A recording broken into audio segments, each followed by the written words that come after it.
Good morning. Welcome to Nuclear Chemistry Video 3. This is Chapter 21 in the Modern Chemistry textbook you have at home electronically. Today we're going to begin talking about zonostability. Please keep in mind, again, if this is your first time through these videos, please make sure you're taking notes. If it's your second time through the video, be refining your notes and making them better. The zonostability. You can graph every nuclide that exists by its protons and its neutrons. Okay, on the x-axis you have protons, and on the y-axis you have neutrons. And by graphing that, you can actually see sort of a predictable line of stability. And let's just go ahead and look at it. And this is going to take us to a web link, so stick with me here. This is generally what it looks like. And I said protons, your Z number on the bottom down here, and N, the number of neutrons on the y-axis. This red line you see is a 1-to-1 ratio of protons and neutrons. And early on, first 20 elements or so, a 1-to-1 ratio predicts stability. But after that, a 1-to-1 ratio becomes unstable, and eventually we get to a point where you can't find a 1-to-1 ratio the larger the atom gets. So let's look at the actual graphic that's on the web that's really strong. So give me just a moment here. This is a zoomable, scalable vector graphic, and I can scroll into it really far if I want to, but I'm going to zoom a little better and kind of give you a rundown of the most common elements. Again, on the x-axis protons, y-axis is neutrons, and here's 82, and 82 is our buddy lead. Okay, now we have stable isotopes of lead, but and what we've got here all the way up to 126 is everything we've got so far. So predictability. When you have an abundance of protons, you tend to be a beta emitter. When you have an abundance of beta positive emitter. When your atom or nuclide has lots of neutrons, you're a beta minus emitter. Okay. We spoke about beta plus and beta minus yesterday. Remember that beta plus is when a proton becomes a neutron, and beta minus is when a neutron becomes a proton. Each one emitting either a positron or an electron. Alpha emitters, if you'll notice, alpha emitters tend to be very large nuclei. Okay, the further you go up the graphic, and if you go way up the graphic, you can actually get to the point where you see some spontaneous fission, way up at the top, these green dots, and then back down at the bottom, you have to go. We spoke briefly about proton emitters and neutron emitters. Those are very rare. Like I said, they're not typical of any earthly nuclides. You're talking stuff that's products of fusion that happens on stars. So the red dots you see are proton emitters. It's a more extreme way of getting rid of proton rather than simply beta plus emission where a proton flips to a neutron. Your nucleus just shoots out a proton. Exactly the opposite of that is in very neutron-dense, small nuclides. You can emit a proton from the nucleus, or sorry, a neutron from the nucleus. Sorry for the misspeaks. Let's go back to our slide. So this is the same graphic, just a little bit more compact, and it generalizes things a little better for us. Beta minus emitters, neutron-dense. Beta plus emitters, proton-dense. Stable nuclides all the way up to the top here, and then alpha emitters up here. And so keep in mind, more than 82 protons, we tend to not have any stable nuclides after that.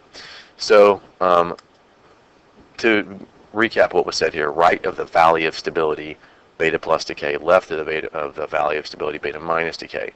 Very large nuclides tend to undergo alpha decay. So hopefully those generalizations are clear. Next thing to focus on is decay series. Very large nuclei that form in the Earth's crust decay predictably, okay? And there are 3 naturally occurring decay chains. And the best way to discuss it is to actually show you. I mentioned the terms parent nuclide or mother nuclide and daughter nuclide when we spoke about alpha and beta decay in the earlier video, number 2. Parent nuclide is the heaviest nuclide, and the daughter nuclides are the ones produced throughout the decay.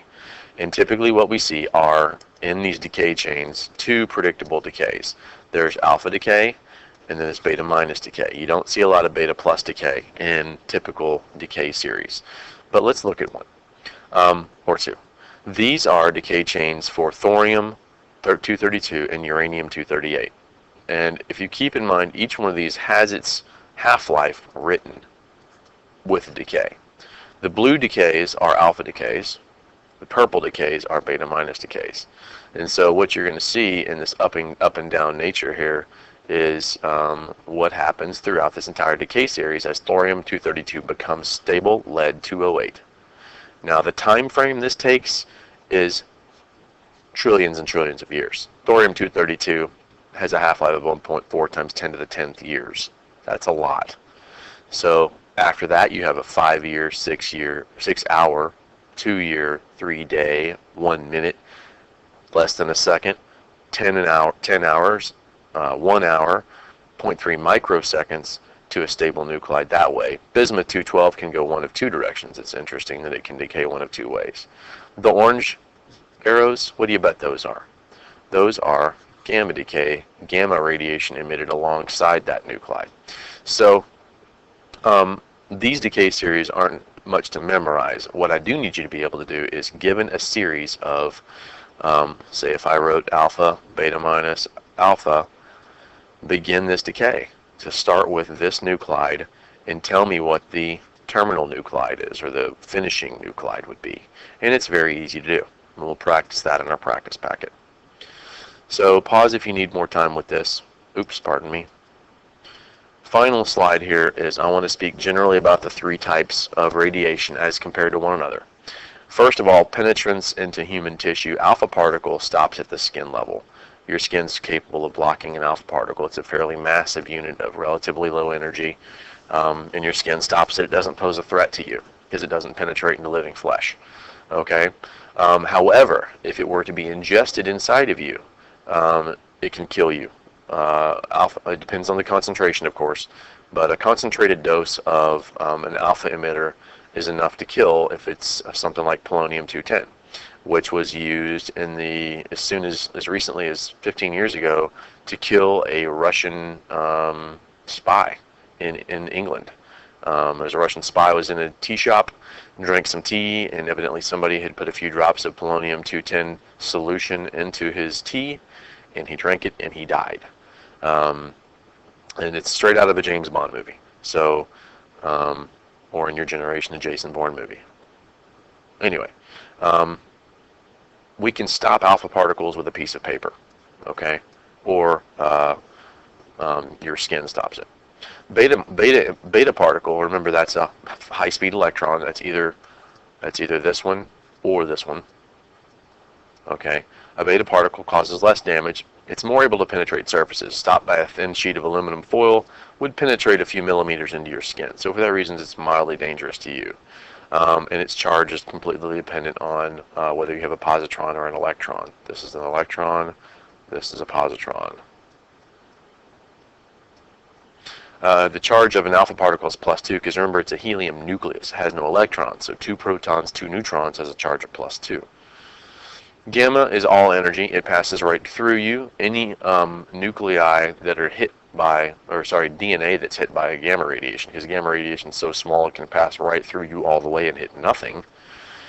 Pretty wild to think about that. But if it did encounter DNA, it could damage it significantly, and that's why large amounts of gamma radiation is extraordinarily dangerous to people. But under normal circumstances and you're going through your everyday life, you're not going to get exposed to any dangerous quantities of gamma radiation. So it takes an inch-thick sheet of lead or a foot of concrete to stop gamma radiation. So that's that. So this first bullet here is kind of important. This is alpha radiation causes the most damage over a short range, beta less damage over a short range, and gamma causes the least damage over a short range. But gamma radiation is again very small wavelength bit of energy. So let's move forward here. The next thing to discuss, this is just an illustration of the 3 types of decay and what stops them. It's neat to play with this, so let's press the button. So this is polonium. This is plutonium emitting 3 different things. So let's take a piece of paper and see what happens. Paper stopped. This must be alpha, this blue, because it didn't stop beta and it didn't stop gamma. Foil should stop the purple line. And then let's try a block of lead. Blocks them all. And so on top we had alpha, beta, and then bottom gamma. So natural radioactive decay. Other types of nuclear decay reactions exist. For example, preparation of transuranium elements. Keep in mind that all nuclear reactions, mass number and atomic number, are always conserved. You can balance any nuclear equation if you remember this bit of information. So in this reaction written here, this is a neutron hitting a uranium nucleus. We're not going to balance this, but we could if we wanted to. What do we think would happen? Well, all we would need to do is balance the bottom. So we would have, and this is a beta emission, in the presence of a neutron. So a neutron hits a nucleus, reforms the nucleus, and emits a beta particle. So let's just fill that in using the law of conservation of mass. 239 over 91. That's pretty much it right there. So a brief pause there, pardon me. So to continue, you can balance any nuclear reaction simply by looking at the sums of the mass number must equal the sums of the mass numbers, and the sums of the atomic numbers must equal the sums of the atomic numbers. This should be a 93. Look at that, Mr. Crump made a boo-boo. That's not protactinium. So you add your mass numbers, and keep in mind, this arrow is your dividing line. Your before and after picture happens because of that arrow. So this is neptunium.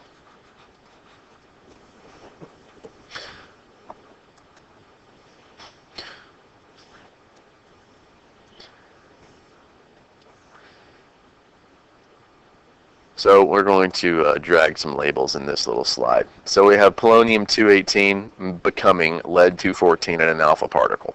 So there's our alpha particle. We have polonium, obviously, and we have lead. And this is our arrow. So our product masses and atomic numbers must equal our reactant mass and atomic number. The second reaction, we have lead-214 becoming bismuth-214 and a beta particle.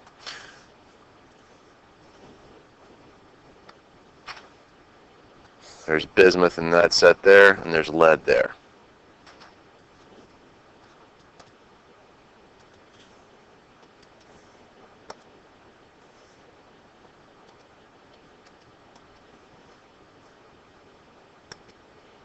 Okay. Now there's several ways that nuclear reactions can take place, one of which is the decay that we've been speaking about. There's also fission. Fission happens naturally in very, very large decaying isotopes, like we spoke about looking at the island of stability. Fission for science and weapons purposes happens with uranium-235 or plutonium-239, which are fissile or fissionable isotopes. Now that doesn't mean all uranium will undergo fission. It won't. It takes uranium-235. In the scope of your maybe movie watching, you may have heard of weapons grade uranium. That means that it will split when you hit it with a neutron.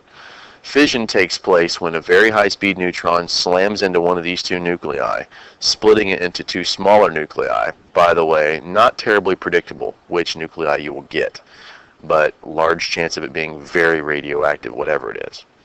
And the most important consequence of that first split is the fact that 3 more neutrons are expelled at very high rates of speed after that. And this is where you get in the idea of the chain reaction of fission. Okay? And it can be controlled if you moderate the neutrons by putting things in the way of them, like neutron-thirsty things like cadmium. Cadmium is a metal that absorbs neutrons easily. So you'll hear of rods, and control rods are usually made of things that attract neutrons. By attract neutrons, I don't mean attract, I mean absorb neutrons easily into their nuclei and maintain stability.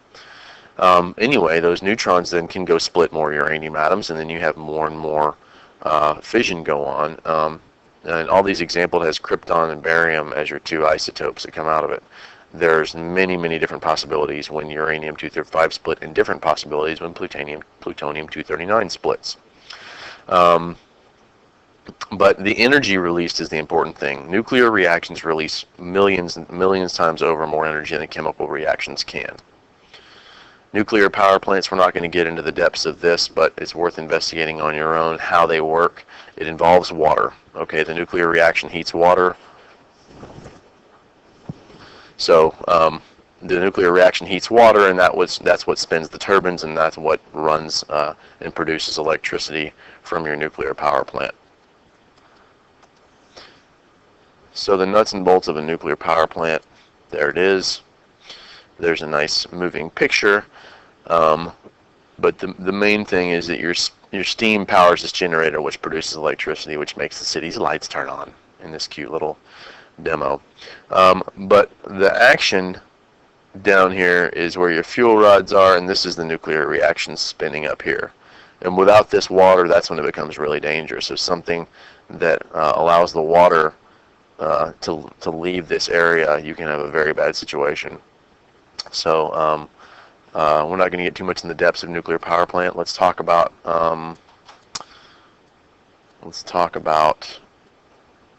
fusion. Nuclear fusion is another type of nuclear reaction, and it is what just it sounds like. Fusion is things coming together. And in nuclear fusion, you have small atoms, like not small atoms, but small molecules. Small nuclides like deuterium, which is a hydrogen isotope, hydrogen-2, and tritium, hydrogen-3, slamming together at extraordinarily high energies. It takes tons of energy to force these positively charged things together to produce helium, neutrons, and energy. 3 to 10 more times more energy than nuclear fission is fusion. The cost is just water. But the problem is the gigantic amount of energy it takes to begin this reaction. So fusion, small nuclei coming together, more energy than fission, but it takes more energy to start it. So often it requires fission to start fusion. But scientists are presently working on many different ways to try to get around that and reliably produce energy safely, but it's still a mountain that's been proven tough to climb. We'll do that one another time. So this is an examination of the 4 reactions up here. It says, can you identify the fission reaction? Remember, fission is a splitting of a large nuclei into small nuclei. And so I like D for fission. Large nuclei, a neutron splits into 2 smaller nuclei, and more neutrons, definitely fission. Which one's fusion? Fusion is tiny nuclei. Here's deuterium and tritium becoming helium and another neutron. There's fission, that's B. And which one is the chemical reaction? Well, a chemical reaction, the nuclei are unchanged. We have water, H and O, producing more H and more O. Nothing to indicate that nuclei changed. And A, just to be sure, A, we see americium undergoing an alpha absorbing an alpha particle to become berkelium. So this is a nuclear reaction for A, so our answer for 3 is C. And that is that. This is a neat little demonstration we'll show another time. And that leaves us to the next and final topic for the next video. I'm sorry this one took a little long. It's a good video though. Have a wonderful day, and make sure you've taken solid notes. Go back and pause if you need to.